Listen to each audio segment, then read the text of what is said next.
With EA Sports College Football 26, you can rise from high school recruit to Heisman legend or cement your legacy as a coach by leading your program to glory. Pre-order the deluxe edition of the game today as part of the MVP bundle at go.ea.com/MVP-bundle to start playing 3 days early and more. EA Sports College Football 26 is rated E for everyone. Includes in-game purchases, including random items. With PayPal, I can pay now or pay in full. No interest and no fees. Now feast your ears on this prime-cut musical meat. You can pay your own way. Don't just pay, PayPal. Subject to approval, eligibility varies. Learn more at paypal.com/pay-in-4. Good morning and happy 4th of July, beautiful people. Shady is ready. It's going to be a great day here in the facility. I wouldn't put on these, well, you know what? I just won't be able to read the teleprompter. Hold on. Let's start with the Lakers. Wait. Let's trade. Let me get my Can you get his one shot, please? Can you get Get his one shot, please? Let me see though. I got you, 2-5. I'm a true player. I got you, 2-5. Hey, real quick, this one, I want to bite you guys. First of all, happy 4th. Happy 4th. This is my first 4th where I'm on the grill. Yeah. Barbecue, whatever you want. We got Wait, now? burgers. I got... Is that it? Okay, burgers, no hot dogs. We got ribs. Now, look, I don't eat pork, but only on the 4th of July. On the 4th of July. So pork for me, right? You want pork? Sure. You like pork? I don't eat pork. Yeah. But you like some pork. You get to that pork. Anyway, ribs, chicken wings, right? Grilled chicken, fried chicken. All of it. Macaroni and cheese. Whatever you want, 2-5 is going to provide. It is. Fireworks. Yeah. Can I continue with the show, please? First time on a grill, I don't trust him. Can I continue with the show, I'm going to be a lifeguard. I got a pool. I'm a lifeguard. I'm the only lifeguard that wears jewelry. We do have a special segment later today. Lifeguard LaShawn. It has a nice ring to it. No, you might lose it in the water. Right. You might lose it in the shorts. They be acting tight now. Shady waters. Hey, it's the 4th of July facility.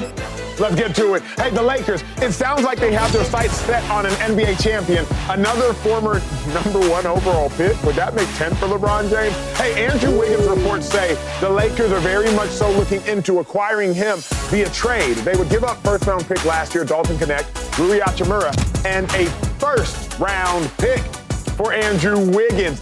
Here's what's fascinating. We talked about this a little bit. I'm not going to say that Shady is the smartest person you've ever met, but I am going to say we had a conversation interesting and yesterday. I was right. I'll be right. Take a listen. Right. Do you agree somebody has to move? I think you got to.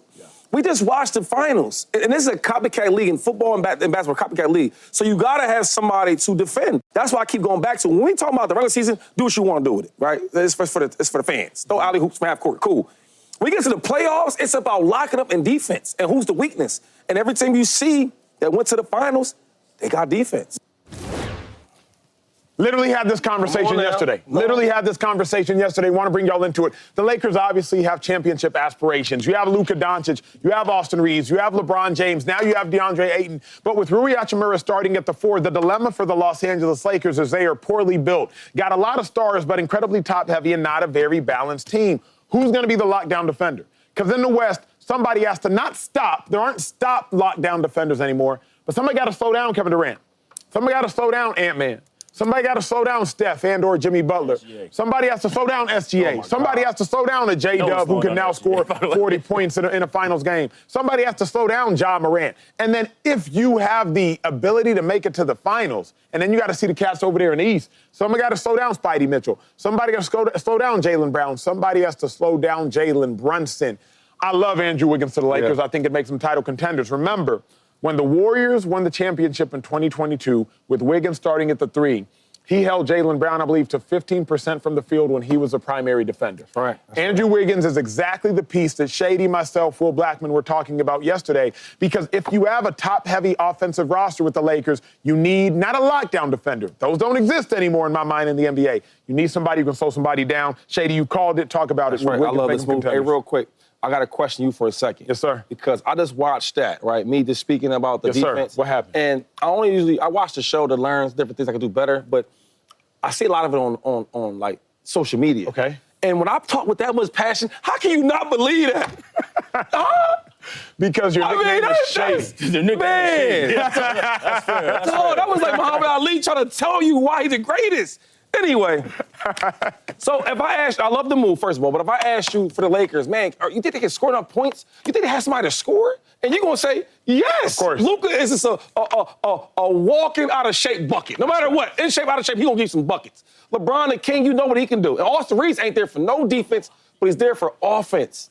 So when I ask you who's going to be there for defense, you can't name me nobody. Yeah. But now you can. Andrew Wiggins, right? My favorite teams are the Warriors and the Sixers.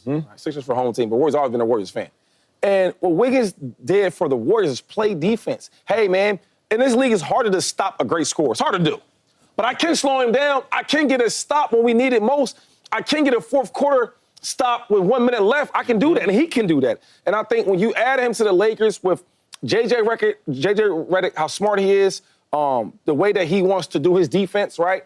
And I think if you do want to go small ball, because they like to do that sometimes, I don't know what they're going to do with Ayton here and there, but Wiggins is used to that. He did it with the Warriors. Correct. And sometimes he could guard a 3 or he can guard the 4. He's done it before. So I like the Wiggins move. And the one thing about Wiggins that people don't understand is when he's confident, and that's weird because he's a first pick overall, but when he's confident, he plays way different. So if your team is winning, he's playing well, he's playing defense, now them open threes, he knocks them down. Yeah. Now you need a bucket, he'll give you 15, 16, 17 points. He can give you that. So I love the move. I was questioning if they need defense, and they got defense, they make this move. Yeah, he instantly upgrades them on the wing, as you mentioned. He's a proven two-way player. He's someone where he's able to take pressure off of Luka and LeBron if you need to get a bucket. As you mentioned, I think he was 19 points per game with Miami Heat last year. And the thing I do love about Andrew Wiggins is he's battle-tested in terms of the postseason. He's battle-tested. He brings that championship DNA. But then also doing this, now at what cost, right? He's going to be expensive. You know, it's going to be a short-term situation. For a first-round pick, Rui and Dalton Connect, is that something you want to do? So, yeah, their starting 5 will look great.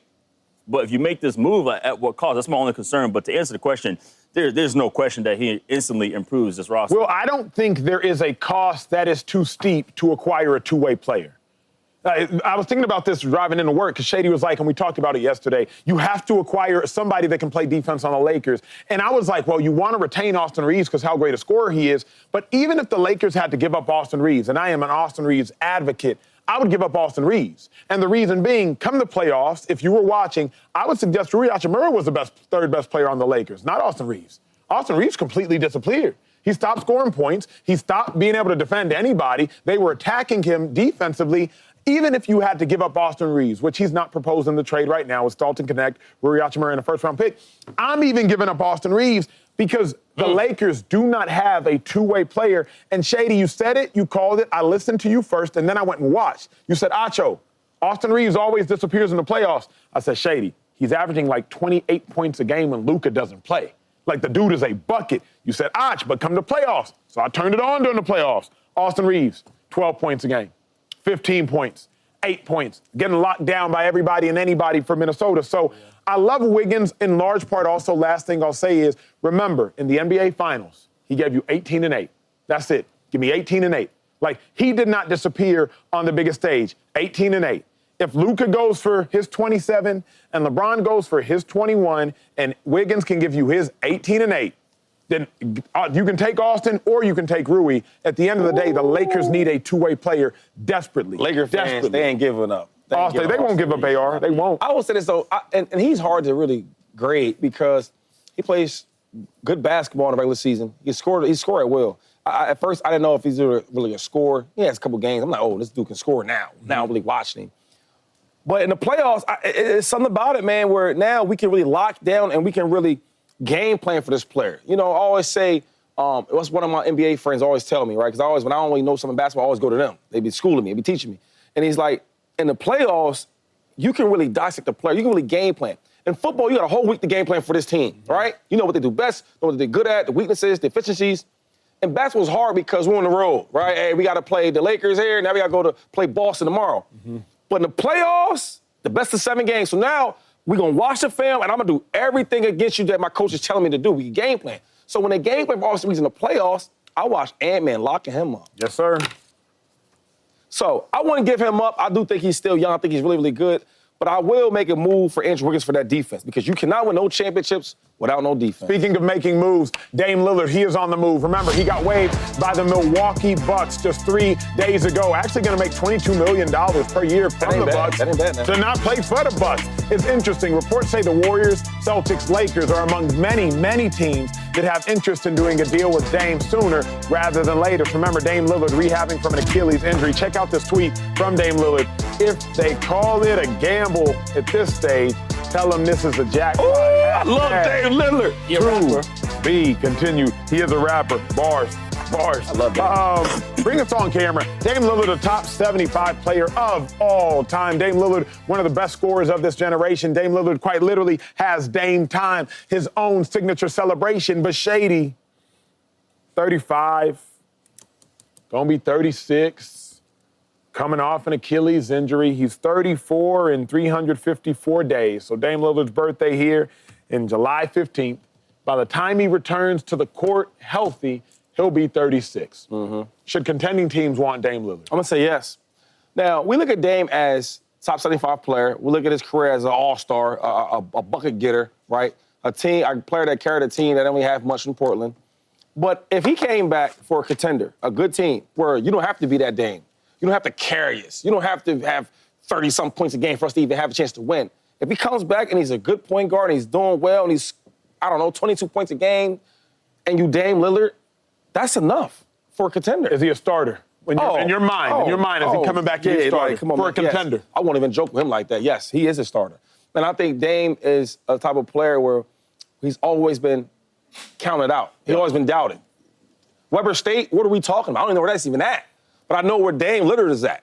He's a beast. He's a baller. He's a top 75 player. So I'll say this. Stuff like this make you want to compete. Stuff like this make you want to come back. Stuff like this make you train even harder because we're hearing what stuff people are saying on TV. Yeah. So I think any real contender should go out there and get Dame. Now, the only thing about that's tricky is he won't be ready this season. Correct. Right? Correct. So a contender has to be a team where, hey, we're close and we're missing that one little piece. And that's your team Dame should go to. What I love about this show is oftentimes I'm very hard on superstars because I wasn't one. So I don't know what it takes to be a superstar. I'm speaking on the outside in. Shady. It ain't easy. One. It's not easy. So Shady speaks on the inside out. Now, a contending team shouldn't want Dame Lillard to be a starter. Again, I think we just saw this 2 years ago with Chris Paul. The Warriors were a contending team. On the heels of winning a championship, they add Chris Paul. Chris Paul, again, one of the greatest players of the generation, a top 5 point guard by several people's metrics, top 10 point guard unanimously. That is not to be debated. And Chris Paul had to decide, am I going to go to Golden State and be a backup? He went there to be a backup, but it's easier said than done.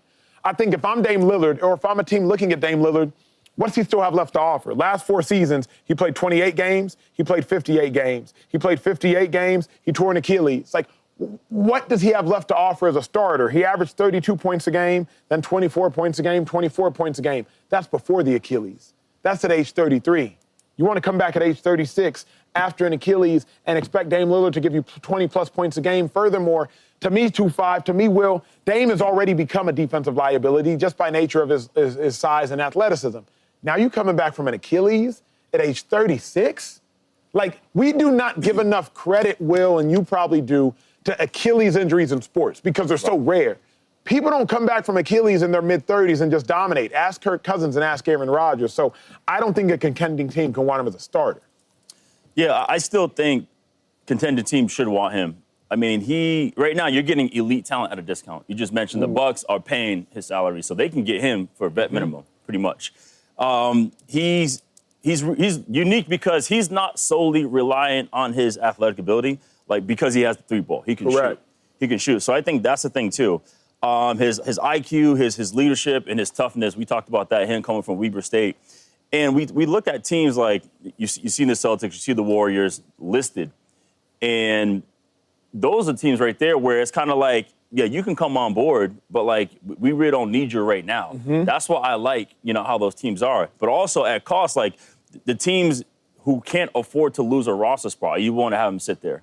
teams that can. So I have a team right now in my mind. I'm like, I can see him going to the New York Knicks. I can see that being a situation where they have. Is he a starter or a backup? I need clarity on that. In your mind, Shady clarified in his mind he's a starter. I think he's a starter, and he's more than happy to be a number 2. I think he's going to go to a team, be a starter, and be the number 2. I can see a situation like he'll be like a Ray Allen for guys. But that's a backup. You said the Knicks.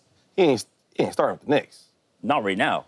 He's not starting whenever he gets there because Jalen Brunson's there. Yeah. Like, the dilemma is there's just a difference between what we want to happen with Dame and I think, Shady, what's possible and what's plausible happening with Dame. It depends on, like, where he is. Like, yeah, the Knicks, that's a fair statement there. Like, is he going to start the Knicks? No, but I could see them. They can afford to have him there as a roster spot because he's not playing. I'm saying if they sign him this year, you need a team that's okay to sacrifice a roster spot, him being there. And they're a team where they're already ready to go in contention. Same thing with something like the Warriors. But here's my dilemma. He's not going any of these contending teams he would go to 2-5. More likely than not, they have a point guard. And if they don't have a point guard, they don't want to have to sacrifice another position to put Dame on the court. Because if Dame is on the court, you better have two-way players at the 3, at the 4, and you probably have to have a rim protector at the 5. He come in and be a 2. Like I said, he's not solely relying on his athletic ability. The one thing that he will always have, he can shoot that ball. And that's the one thing, that's the one thing that's going to allow you to play really well. That's why I go back to how Ray Allen was. No doubt. When Ray Allen was with the Bucks, when he was with Seattle, that's what he was. But then he remember, came to Boston. When Ray got to Miami, when we're talking older players that are strictly shooters, even Klay Thompson, we don't need to go all the way back to Ray. If you're no longer a quality defender, championship contenders are like, come off the bench. Like, that's the same thing happened with Klay Thompson. We just saw it 2 years ago. Now you go to the Mavericks, you can start, in large part because the Mavericks weren't contending for anything, especially after Kyrie goes down and especially after they move off from Luka. But if you're not a quality defender and you're just now a three-point shooter, you coming off the bench. I will say this, though. There's teams that he can start for as the point guard. Contending teams. That's where I don't disagree with you. Go to Charlotte. Start all day. But contending teams, 2-5. What about the Magic? I love that. I love that you said that. I would go to the Magic. But remember, Suggs on the bench. What? What was he? So you want to start the 36-year-old Dame coming off an Achilles as opposed to the budding star that is Suggs? I mean, I'm just telling you what I think. I love that you said. You act like Suggs has made up. I love that you. Yeah, he's young and you can learn from Dame. We keep saying 36 Achilles like the dude is washed. Like he got hurt, he can still hoop. Like he was playing good basketball when he's available. It's not that he's completely declining his ability. Like, my thing is, like, yeah, when he's healthy, if he's in, again, the right situation, I'm not bringing Dame off the bench. Like you said, I'm not bringing Dame off the bench. I'm not putting him off the bench. I like the Magic. I like the Suns, right? You're trying to rebuild that thing. Yeah, but would Dame go there? Dame go there, go to the Suns. And another thing you keep talking about, like the liabilities as the point guard. All these top teams, right, that you want to talk about, that's point guards or scorers, they know that. So what do? They get a wing that can defend. Brunson's another scorer. He don't be guarding the best scorer. Agreed. Steph Curry don't never do. Agreed. I can name guys over and over again. So the question is, SGA, he don't get picked on, but he ain't guarding the best offensive. I don't disagree with y'all at all. What I'm suggesting is to acquire Dame is now, if your roster isn't already built like that, you got to make it like that. That's all I'm saying. You're right. But I'm saying most teams are already built like that. Championship teams? Yeah, maybe. Yes. Yeah, no, that's okay, Denver. Jamal Murray ain't really guarding. He's not. You get like every team you want to talk about, they have them things. But here's the question though, because the truth of the matter is this: why would I sacrifice whatever I got going on with my team to acquire a 36-year-old unknown? Especially when you just saw Giannis and the Bucks do it. Because Giannis acquired a 33-year-old unknown, thinking, "Oh, all I need is a scorer." If Giannis couldn't get it done with Dame Lillard, why do you, whoever you are, think you can? Because you can, for example, his tweet about gamble, it's a jackpot. When I was in Vegas, and they're the guys right there who losing bread.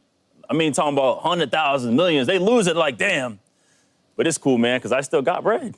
So it's gonna be a team that's okay with it. That's what I'm saying. Like the team that's willing to take that gamble because they're okay sacrificing that roster spot.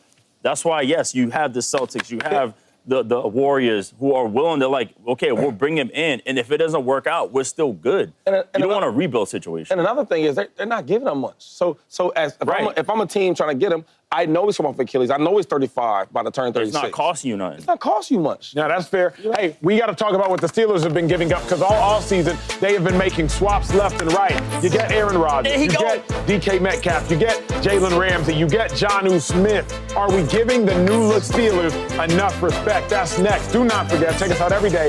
Fox Sports Channel, Sirius XM. Happy 4th of July, my friend. Now at Chipotle, our all-new Chipotle Honey Chicken brings Chipotle heat with a touch of sweet. Seared smoked peppers and savory Mexican spices, blended with a hint of pure honey for a perfectly balanced sauce. All combined with fresh, tender chicken hot off the grill, served up in your favorite burrito or bowl. New Chipotle Honey Chicken takes heat and sweet to a whole new level. But it's only at Chipotle for a limited time. Order now in the app for pickup or delivery. Chipotle, for real.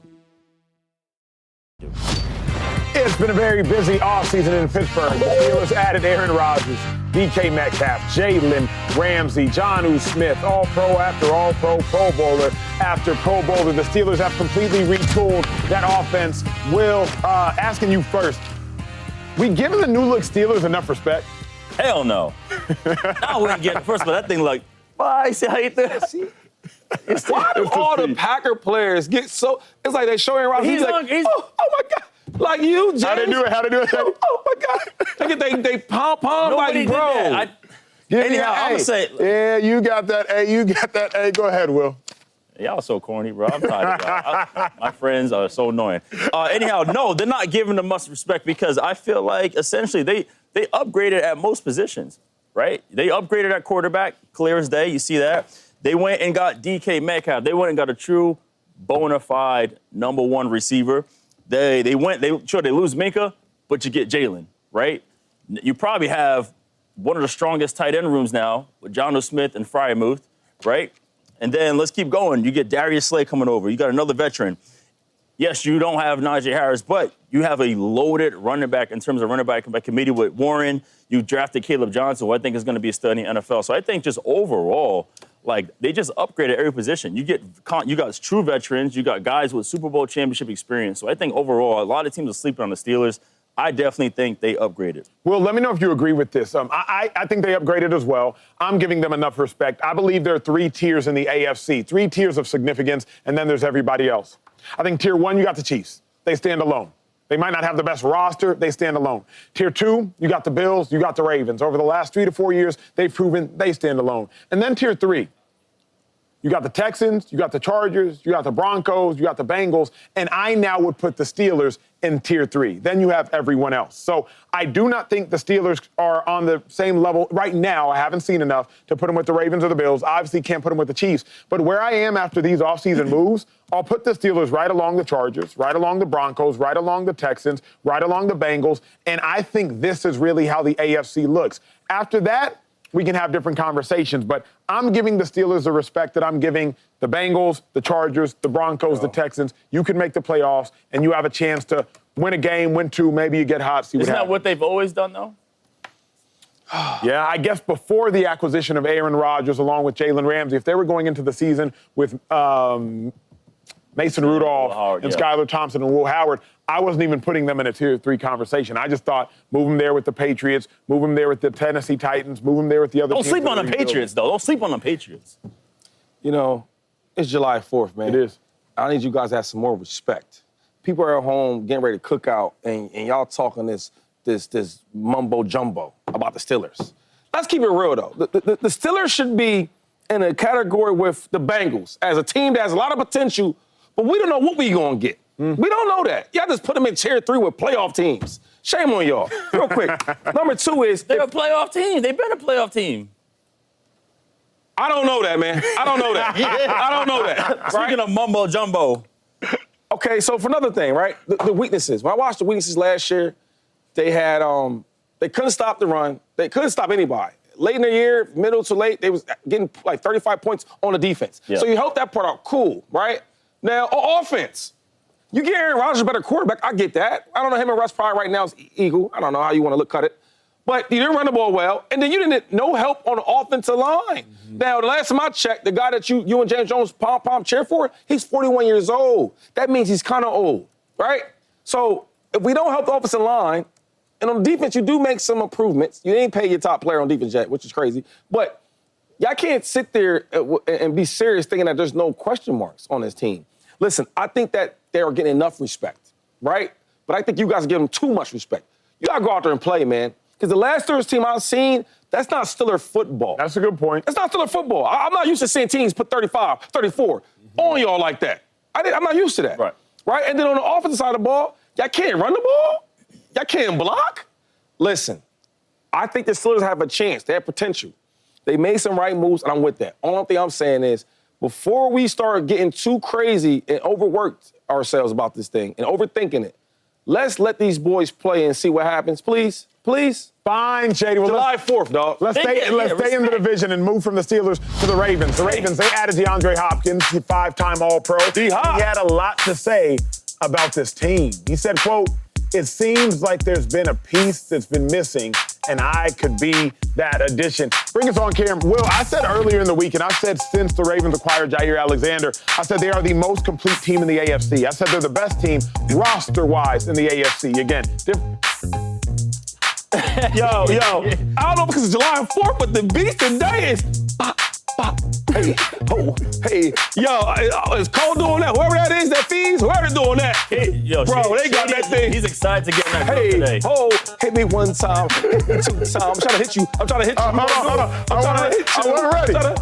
Oh, my God.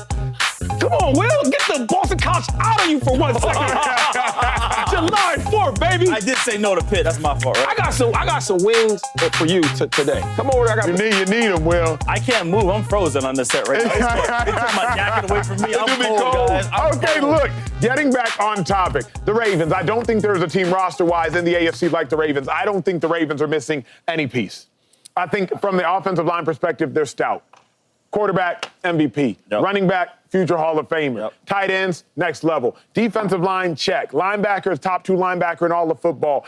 Cornerbacks may have the best cornerback tandem, including the nickelback in all of football. Safeties, so long as Malachi Starks is who we expect him to be, they have the best safety tandem in football. And at minimum, they have a top 2 safety in football in Kyle Hamilton. If there's a missing piece, maybe they don't have a wide receiver one. They don't, maybe they don't. Maybe. Yeah, okay, fair. I was trying to be a little softer. It is the 4th of July.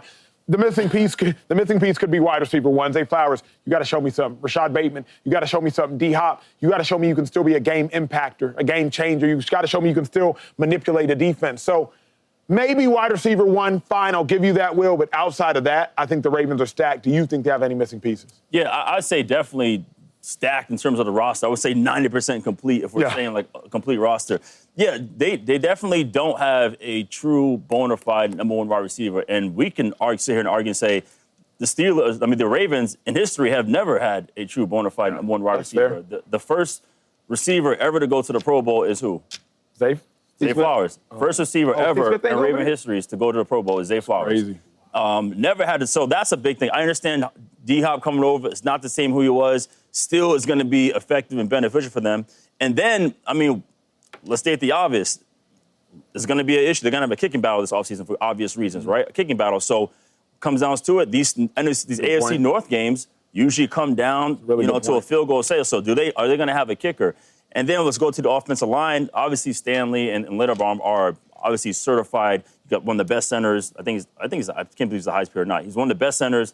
Stanley, obviously, outstanding tackle. But then everyone else, we don't know. We're still concerned. How is that starting? Are they going to be able to protect Lamar? So I think right now, not having a bona fide number 1 wide receiver, Zay can be that guy. I have no doubt. My BC guy is outstanding. But that's the biggest thing I have concern with. Can they do that? You brought in Dez, right? You brought in OBJ. You bring in all these guys, and it just hasn't panned out for them. We can go all the way back to Steve Smith. I think the leading receiver was Derek Mason, way back when they were in the 2000 Ravens. So that's just my concern. But outside of that, man, I know we're here nitpicking, trying to find one thing, but this team, this roster is legit, but that's my only concern. You don't got that one. Actually, the number 1 receiver is actually Mark Andrews, let's be real. But you don't have that one guy outside of him who can just go ahead and get that. I think this team is flawless, to be honest with you. Good leadership from Lamar Jackson. You know how good he is. I think we got a guy like Derrick Henry. You don't need a number 1 receiver because, like last year, for example, Lamar had a phenomenal year throwing the ball, but Derrick Henry had 1,900 yards. You get what I'm saying? So I threw the ball well and we ran the ball well. As a defense, it's hard to really try to stop this team and defend them. So I'm not really worried about the players on paper. But I am worried about what are you going to do? Because it's a couple years you guys had a good team, right? Now, we can all, I think, yes, for sure, they can get maybe a wide receiver or 2 that's, maybe a number one. But other than that, hey, no team is perfect.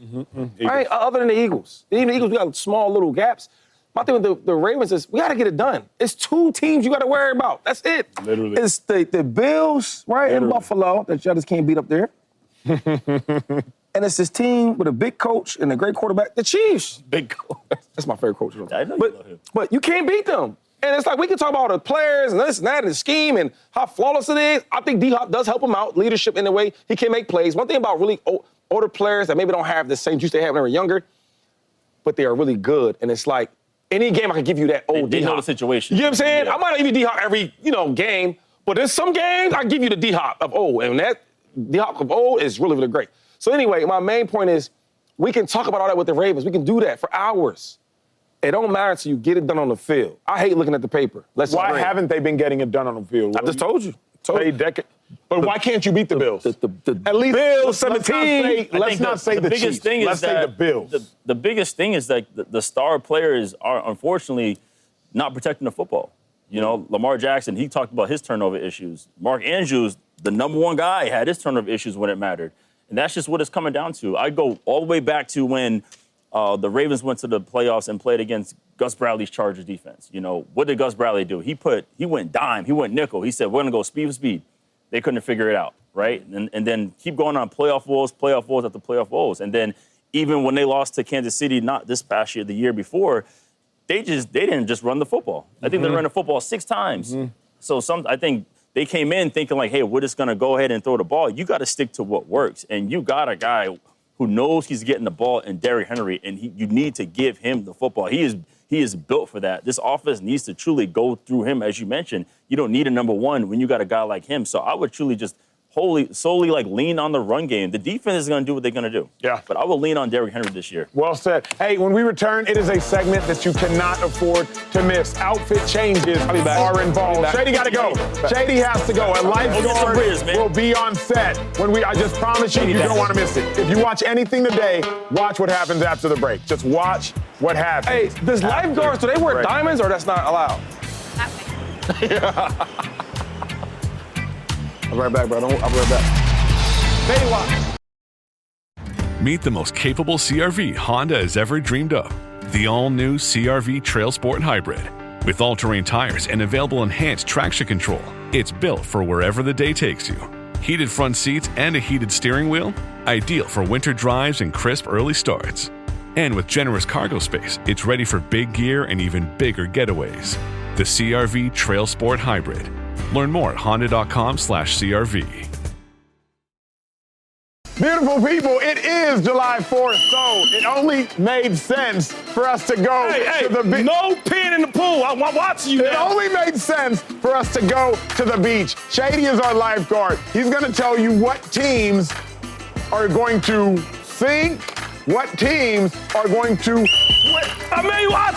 I see you. Get out the deep end. I know you can't swim. Sink means what teams are going to miss the playoffs, and swim means what teams are going to make the playoffs. I'm not entirely sure that Shady can swim, but he is our lifeguard on this show. You need one? Okay.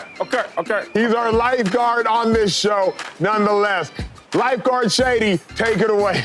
What's up, guys? Hey, listen, man, this is my pool. 4th of July. Listen, behave yourself. When you hear you listen up. All right, now, a lot of these teams out here, you might can't swim, but some of these teams can swim. To the playoffs. Let's get to it, Acho. Let's get to it. What we got first, Acho?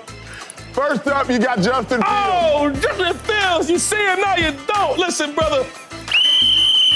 I know you can't swim. They are not going to the playoffs. You lost your foot. Get out the pool immediately. 4th of July now, 4th of July. How about Russell Wilson, too? Is it Baywatch or Shady Watch? Can we see Russell, please? Can we see Russ? Oh, is he cooking? Is that a hamburger? Is that a cheeseburger? Oh, that boy cooking. He will take them boys to the playoffs because he can swim. Him and Sierra. Hey, Sierra. Hey, you girl, you want now. Russ, out the deep end. He gonna go to that playoffs. Okay, I think I see a Geno Smith somewhere out there. Oh, my God. Him out there. Is Geno out there? He out there.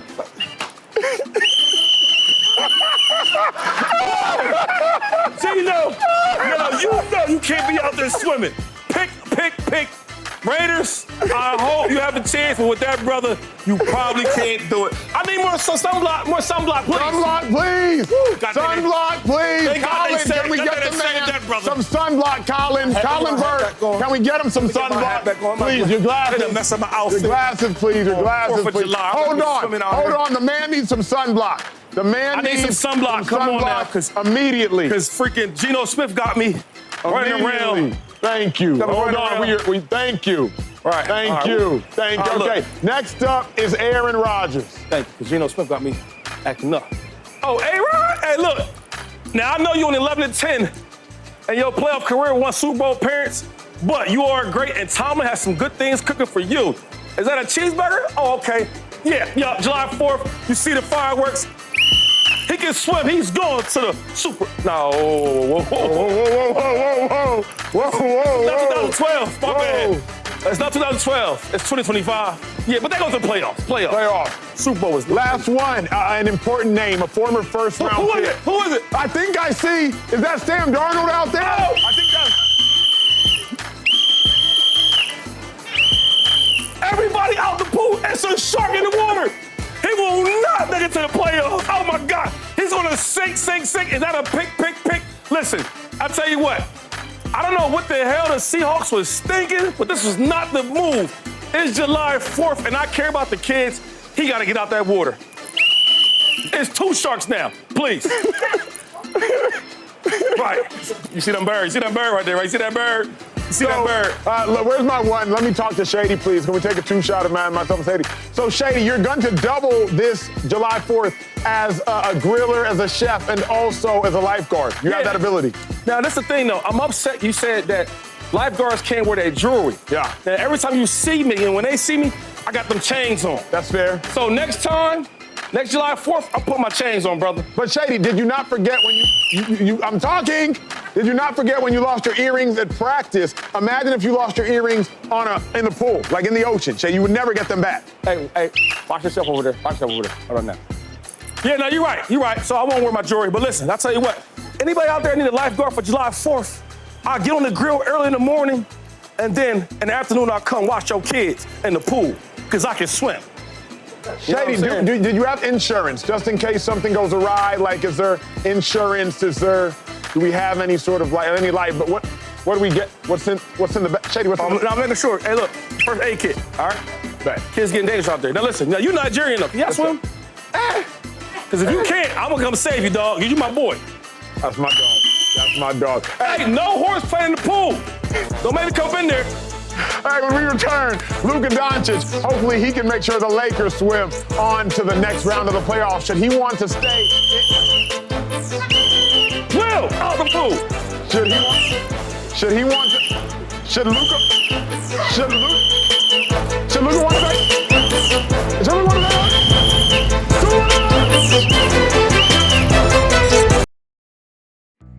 Ray-Ban Meta glasses are powered by Meta AI, so you can get real-time answers. Hey, Meta, how bougie is Jade Garden? It's a trendy spot. What's a color that pairs with this top? Consider dark, earthy colors, charcoal or black. What are some good first date topics? Consider discussing favorite travel destinations or your favorite books. Get suggestions, inspiration, and answers from your glasses. Ray-Ban Meta glasses. Iconic style meets Meta AI.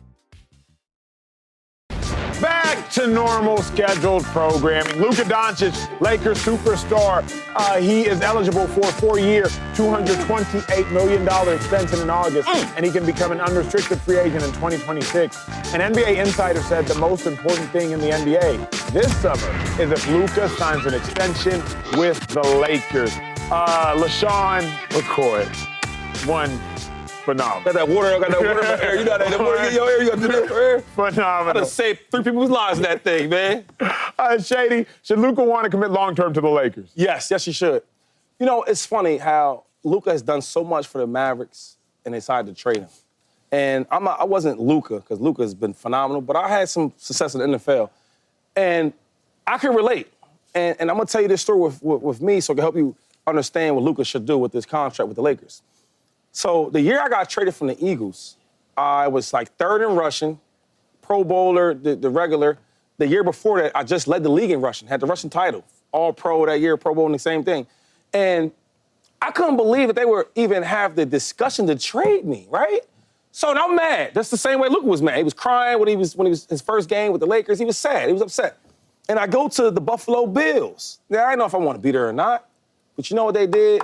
Not only did they pay me that money, and maybe the highest running back paid, but they showed that they wanted me.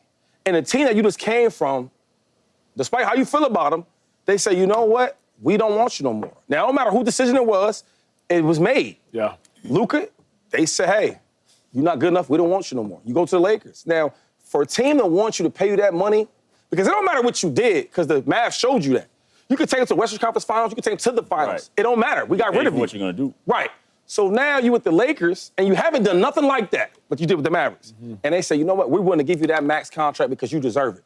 And that means that they want you. And you should always go to a team and play for a team that wants you like you want them. Sign that contract. Where you at on it, Will? Should Luka want the Lakers long term? Hey, Shady was preaching. He was? Oh, no, but that's legit. He did all that, and they said... Exactly. No, there's no question. I mean, the one thing Luka has expressed is his love for the game and how he understands the greats, loved LeBron, looked up to LeBron. The one thing about that I can say that's guaranteed, right? We say death, we say taxes. Lakers having an iconic player. Child support. We can go all the way back. George Mikan, right? Jerry West and Wilt. Right? You crazy, bro. Oh, my God. Magic, Kareem, Shaq, Kobe. Like, there's always been iconic guys there. And like you mentioned, they traded for you. They gave up something incredible to get you over here, and they want you to be the future guy. Iconic place, iconic brand, iconic player.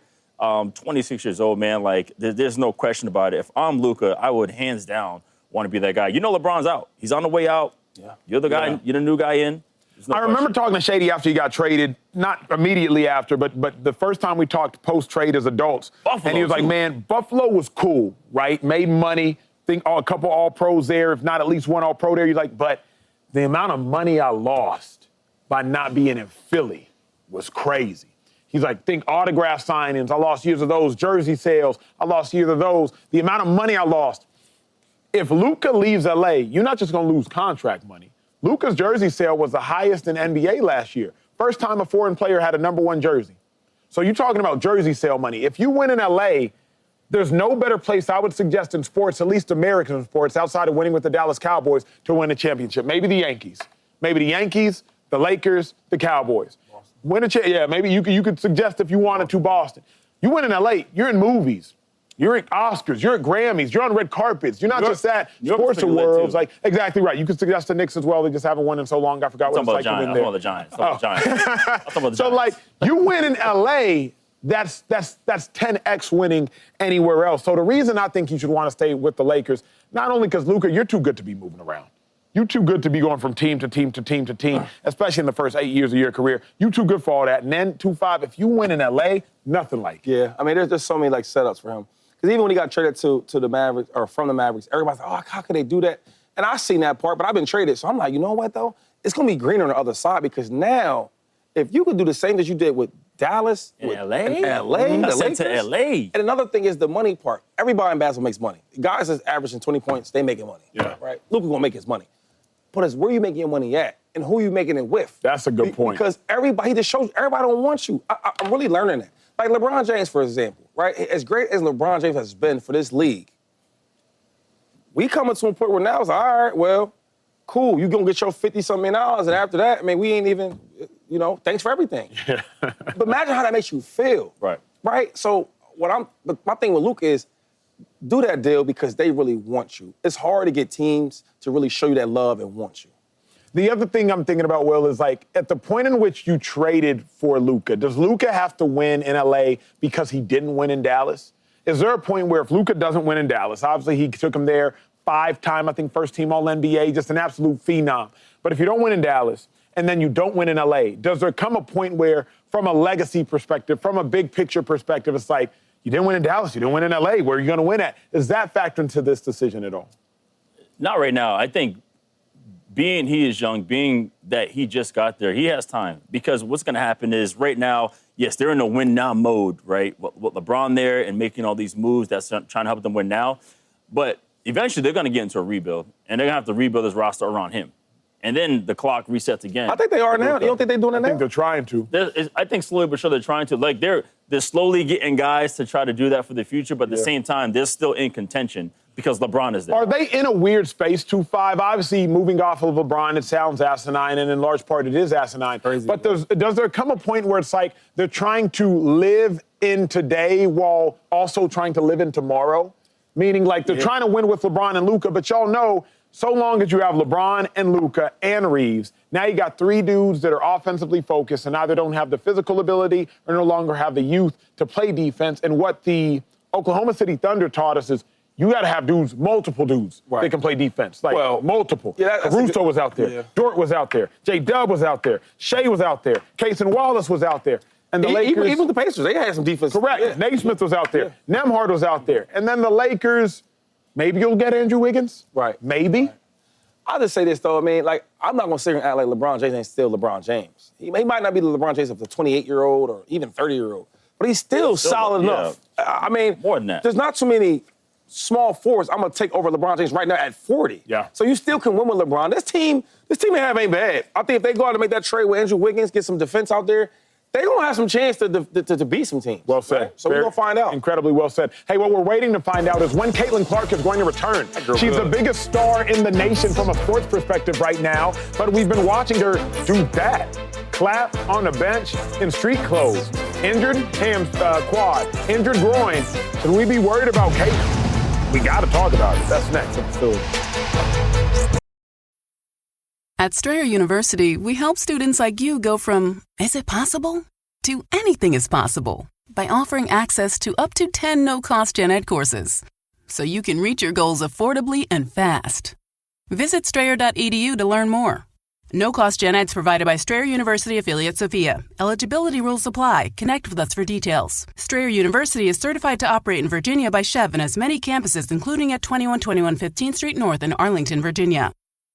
On to the WNBA. The Fever had a blowout win last night. Caitlin Clark, though, she's been in street clothes for far too long. Missed her fourth straight game with a groin injury, her ninth overall missed game this season. Remember, she missed a couple weeks earlier in the season with a quad injury. Shady, Caitlin Clark, one of your favorite players of all sports right now, of any gender right now. Should we be worried about Caitlin Clark? You got to stop, man. The girl's getting hurt. Okay, that's part of sports. You've been hurt your whole life. You've been hurt. Well, you've been hurt. Well, he's been hurt his whole life. Sorry. You've been hurt a lot, but he's been hurt his whole life. This is part of the game, part of being a professional. Before this point, I mean, before she got to the WNBA, what, like 281 games? Yeah. And she only missed one game? It's her second season. There's a time where players get hurt. That's just how it works. That's one thing that's guaranteed in this game, is that you're going to pay taxes. Some people going to pay child support. And guess what? You ready for this one? You're going to get hurt. Yeah. Because that's a professional sports. I'm not worried about this. I think she'll be back, and when she comes back, she'll be ready to play. I think her team is holding her down right now. That's a good thing. I think the blessing about her getting injured is, what does the team look like without Caitlin Clark? And they're holding it down, so when the star gets back, when the Messiah gets back, they're going to roll again. I'm not worried about her getting hurt. To Shady's point, everybody gets hurt. But we got to have the context. The reason the context matters is because we always talk about Caitlin gets hit more than any other player. She does. Caitlin gets picked up full court more than any other player. Caitlin has to exert more energy on the offensive end than any other player. And on her team, she has to exert more energy on the defensive end because the opposing team attacks her. I'm not worried about her getting hurt if they were just freak injuries, if they were just non-contact injuries, if they're things of the sort. But because we already have a concern about Caitlin Clark's usage, because we already have a concern about how teams attack Caitlin Clark, and because we already have a concern about how teams pick up Caitlin Clark, then I'm like, are her injuries like someone else's injuries? Because not all injuries are created the same. That's what I know, and Will, you know that firsthand. I don't know if Caitlin Clark's injuries are created the same as another individual's injury. So the reason I care 2-5 is because of context, not because other players don't get hurt. Asia Wilson missed several games with a concussion. Yeah, she did. She got hurt too. I'm not worried about her injuries though, because she doesn't have a propensity just based upon her size to be injury prone. That's why I guess I'm a little more concerned, but Will, where do you stand? If I'm not too concerned, now if I'm the WNBA, yeah, I'm concerned. I'm concerned because you messing with the money now, right? Come on now. You're the star player, face of the league right now. I mean, there's a report out there when they played the Dallas Wings, ticket sales dropped 40%. They dropped 40%. After she was hurt? when she was hurt, because she didn't play in that game because it was supposed to be the matchup versus Paige. 40%, because there's a lot of people out there who are on record saying they never really watched the WNBA, and the reason they're watching it is because of her. And so they're kind of like, hey, we're going to tune in, and if this girl isn't playing, then I'm not really watching. So if I'm the league, I'm concerned. So I think, what the Fever need to do, they need to continue to protect her. They need to make sure that she has the right team around her, she's getting her treatment, they're getting her right, getting her taken care of, and really evaluate all the things that are going on. I remember when I was having all my non-contact issues, all these injuries, I remember I started doing some blood work, and then I realized, hey, he's very low in vitamin D. Yeah. And so obviously you think vitamin D, you think bone health and what have you, but I found out that it was actually linked to soft tissue injuries and ligaments. And so eventually I was like, okay, let me address that. I didn't address that until like year 6 because I didn't know about that. And so eventually I got my vitamin D levels where it need to be, and I never had another like non-contact injury ever again. And so I was able to really go into depth to address that situation. So I feel like her team, everyone she has around her can do that because she's so valuable to herself. My diet, though. What diet is that? I don't want anything. Gatorade, little soda, little chicken wings. You know what I'm saying? That was my problem. Boy, I tell you, see? I asked a question earlier in the week, Shady. I don't know if you were here for it, Will. I know you weren't. Caitlin Clark, how long does she have until she needs to win a title? Right? Because every star, every the facility. We just wrapping out. Y'all don't need y'all prep notes for it. Colvin, if you have the topic bar, you can switch it if you will. We asked this question earlier in the week. How long are y'all giving her to win a title? I'll talk as y'all think, viewers at home, and as my colleagues to my left and to my right think. The phenom, Sha'Carri Richardson, she steps into the sport in 2019 as a professional. She underachieves in 19, underachieves in 20 was a COVID year, underachieves in 21, underachieves in 22. Finally, by 2023, she gets it done. World champion, gold medal. You think about LeBron James, entered the league in 2004. By 2007, though he didn't win a championship, he finally led his team to a championship. And then obviously he goes back in 2011-12. He finally does what he needs to do, 12-13, and he gets himself a championship. You think about the likes of Naomi Osaka. She ascends to the throne, but doesn't hold the seat at the throne for very long. I think she was the number one player in the world for 17 weeks, and she hasn't been the number one player in the world again since. How long, when you're thinking about a phenom, when you're thinking about a generational player, a generational talent, how long can Caitlin Clark hold our attention with the Fever hovering around and about 500? Obviously, the WNBA has announced Cleveland, Detroit, and Philadelphia, they're adding expansion teams. The league is going to continue to get saturated. They just added the Valkyries in the Bay Area. How long, Shady, are you giving Caitlin Clark until she needs to win a title? Wow, that's a tough one, man. That's not fair. Because I look at, like, Michael Jordan. You need to just come in there. Take a minute. Yeah, it takes a minute. Jordan, Dirk Nowitzki, your Texas guy. Steph Curry. He didn't win his first 3 years. But wouldn't you say Caitlin came in, not Jordan, but Caitlin came in with obviously way more buzz than Steph Curry. Caitlin came in with way more buzz than Dirk. Jordan, I wasn't born then, so I can't speak to it, but I would doubt she came in with more buzz than Jordan. Like, Caitlin's coming in with as much buzz as any athlete, not named Tiger Woods. No. Caitlin right now is the biggest athlete in all genders, all sports, all that. So that's cool, but what does that mean? That means because you're more popular, everybody's talking about you more, everybody wants to see you. But the game doesn't change just because of who you are. Everybody has to go through these growing pains. But doesn't the injuries is part of it? Game doesn't change, but I would suggest this. The expectation changes, right? Caleb Williams last year, we were all like, come on, Caleb, show us something. Oh, wait, Jaden did. When you see Andrew Luck, he came in, and Andrew Luck, he showed us something right away. Trevor Lawrence, best quarterback we've evaluated since John Elway. The game doesn't change. Shady's absolutely right. Will, I believe Shady's absolutely right. Yeah. But the expectation changes when you are generational, one of one. I would say the window is probably smaller for her to win an MVP, right? I would say I give her like 3 or 4 years to win an MVP. You look at someone like Candace Parker, who she won, I think, her first year. Yeah, and rookie year, yeah. Right, and then she didn't win her first title until 8 years later. Got you. And so I would say the window, because, again, it's a team situation, it's a team sport. So for basketball, I would give her 7 years to win a title. But for individual, her being the phenom that she is, MVP, like... Let me ask y'all this then. Can Caitlin Clark hold our attention for 7 years without winning a title? Reason I suggest that... Yeah, because she can shoot that ball from the other side of the floor. Yeah. You know that answer. But so long she ain't even playing, we talking about. But so long as the Fever are 22-18, 18-22, finishing the season 19-23 or 19-21, finishing the season 23-17. So long as a Fever 2-5 are not legit, because even LeBron James, though he didn't win, remember, those Cleveland teams were 61 and 19. You said win, right? Mm-hmm. He ain't win. It took him 7 years to win. Another thing, Caitlin Clark didn't win no championship in college. Yeah. And we always was watching her. I don't care who winning. We watching her. Yeah. So I think sometimes like we don't want to be patient. We want it right now. I forget who was just saying that. I was listening to one of them podcasts, a sports player. And it's like, nobody wants to go through the journey no more. You want success right now. Mm-hmm. All our best players, they had journeys. Kobe, the air balls. I could keep going. Jordan losing to the Pistons, to Boston. But I think it's because of fans, they're getting swept. But it's because 2-5, to me, fans are impatient. Like, we live in a microwave society. We want it now. We don't put things in the oven anymore and let them bake. We live in an era where it's like Twitter, TikTok, Snapchat, everything. Scrolling. We don't have time, I don't think, anymore to just give people years upon years upon years upon years of our life. It's like, even in the NFL, quarterbacks got 2 years now. You're not good after 2 years, 3 years, they off for you. Kenny Pickett, year and a half. Sorry, ain't no time for growth. We move on so quickly now. Generational players, we're not doing that. Are you not married? No, sir. Can't be. Because marriage takes time. You see what I'm saying? Like, listen, I don't like the microwave, but I like to cook on the grill. Yeah. Cook on the grill, it's gonna take a little time. You want it right now. I do. She not with that right now. That's fair. You gotta get her number, you gotta buy her a little this, buy her, take her to dinner. You just wanna go straight to the home plate. Gotta go to first base, second base, to third base, Acho. Before you can go to home. Man, listen, man, I don't listen, man. Y'all are funny. I'm just saying, like, he wanted today, right? I'm still in the dugout. It's crazy. Yo, listen. Before we leave, because we up here with some successful black men. That's big in America. Bang. Real quick. Your success, it didn't happen overnight. It didn't. Your success didn't happen overnight. It didn't. You had to go through a journey. Even though they see sports figures, I had to go through elementary school to be good. Then I had to go to high school to be good. Oh, get a scholarship. Then I go to college. I had to be good there. Then you go to the pros. You see how long that took?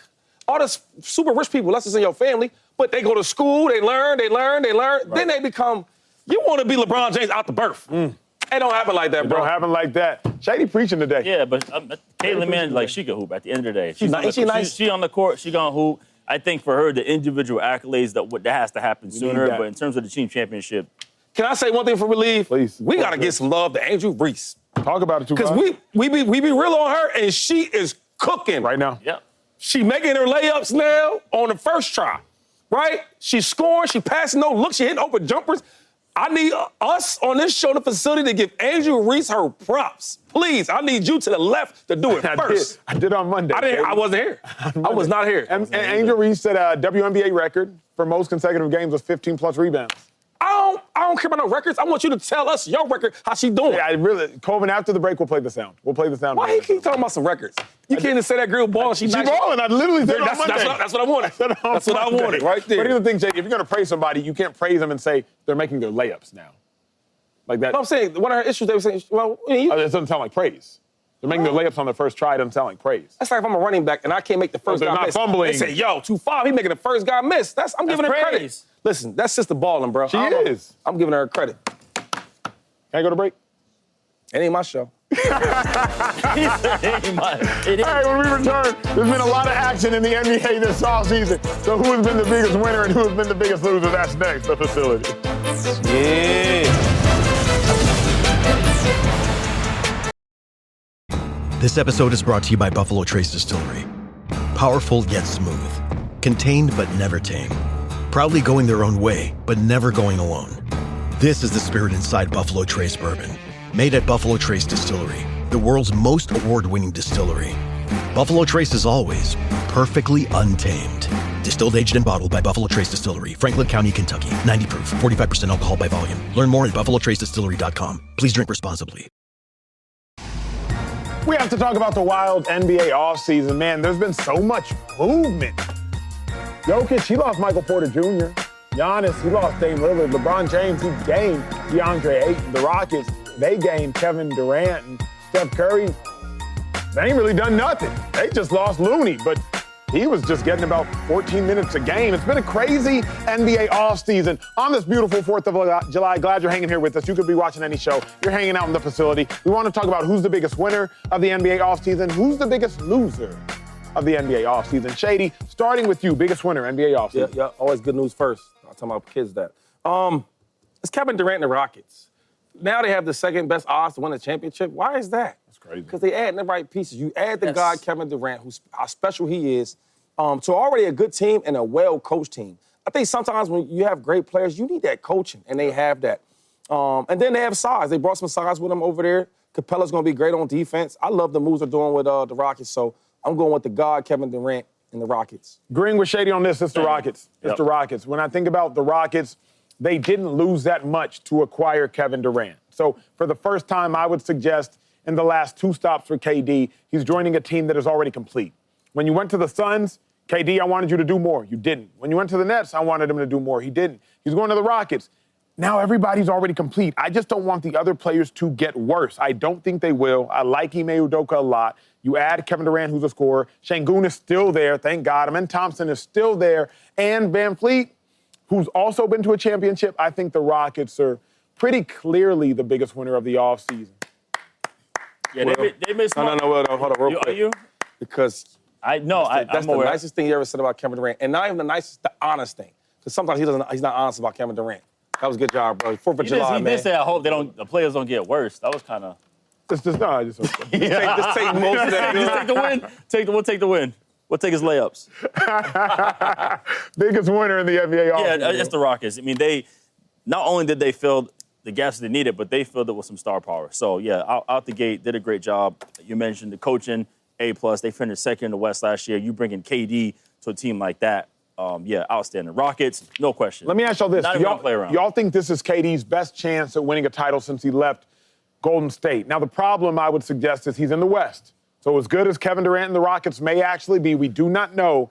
You still got the Thunder, who were way better than everybody else last season. I think they were 16 games better than the Rockets, maybe 14 or 15. They were way better than the Rockets in the regular season. And obviously in the playoffs, they won an additional 12 games or an additional 13 games than the Rockets did just in the playoffs alone.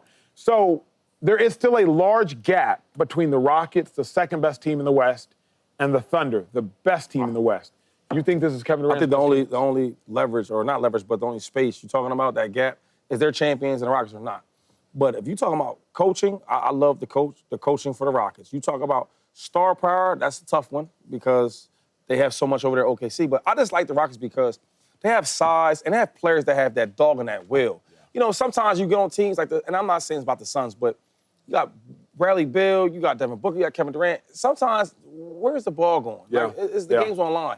For the Rockets, we know where the ball's going, right? Everybody has their roles in place. Yeah. Like Thompson, he ain't going to be the guy that's isolation all day. I'm going to play hard, I'm going to score when I can score, and I'm playing defense. Yeah. Like, they know their roles. I think now Kevin Durant, as the captain, as the leader, as the one driving that bus, they're going to be hard to deal with. Incredibly well hard said. to deal with. Hey, let's talk about what's been hard to deal with for the other teams. Who's had the biggest disappointment in the NBA offseason? Who's the NBA's biggest loser this offseason?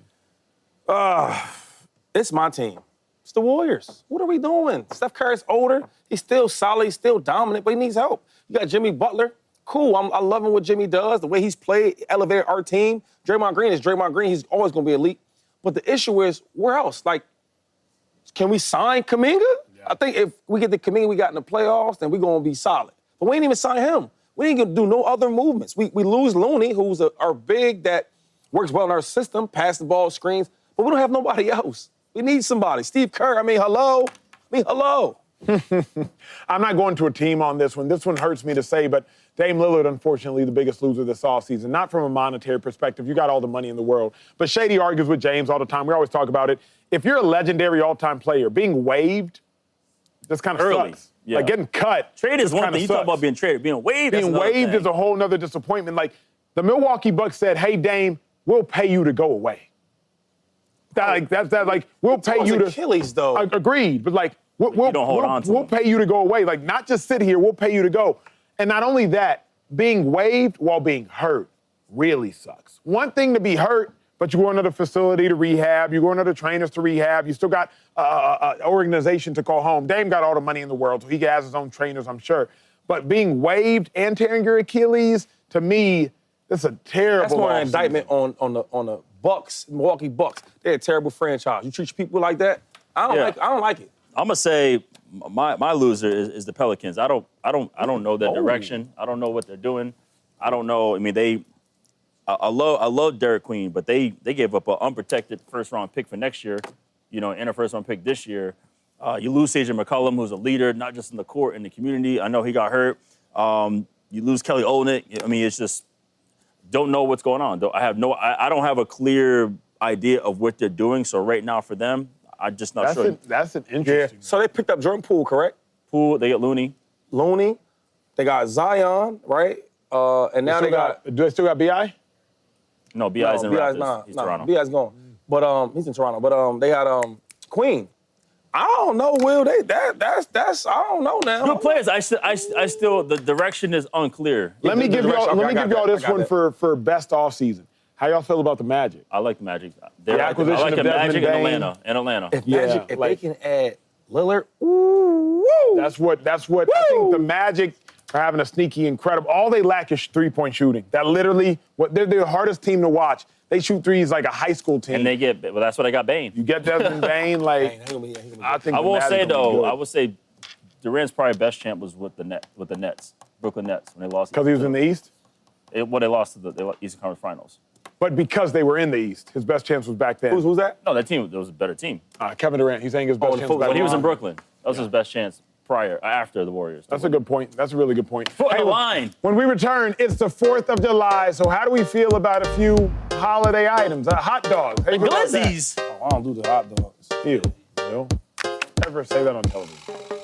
Fireworks, the beach. It's Emoji Mayhem. The glizzies, Acho. It's the 4th of July, so today's Emoji Mayhem will have a clear theme. We are starting with some different 4th of July items and saying how we feel about them using emojis. And emojis only. Appreciate you, big dog. Appreciate you. Let me get in the spirit. I like you, American. Let me get in the spirit.